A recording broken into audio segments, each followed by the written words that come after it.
Hello friends, मेरे हाथ में ये जो प्रोडक्ट आप देख रही हो इसकी नाम है जिनको फिट सिरप। ये 200 ml का पैक है। एपेक्स लैबोरेटरीज प्राइवेट लिमिटेड ने इस प्रोडक्ट को मार्केट किया। इसकी एमआरपी रहती है 165, इसके आसपास इसकी एमआरपी रहती है। ये 200 ml का पैक है। ये एक multi vitamin and multi mineral syrup है। इसमें बहुत सी इंग्रेडिएंट्स इसमें एडेड है।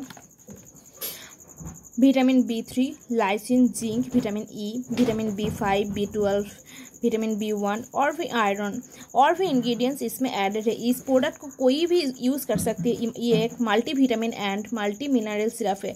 एडल्ट या चाइल्ड कोई भी इस प्रोडक्ट को यूज़ कर सकते हैं। इसको आप दिन में 5 ml करके दिन में 1 या 2 बार यूज़ कर सकती है, पर इसके लिए आप अपने डॉक्टर्स की सलाह लीजिए। मेडिसिन रिलेटेड और भी जानकारी पाने के लिए मेरी चैनल को सब्सक्राइब करिए। कमेंट करके जाना ये मेरी जानकारी आपको कैसी लगी और शेयर करना मत भूलिए। Thanks for watching.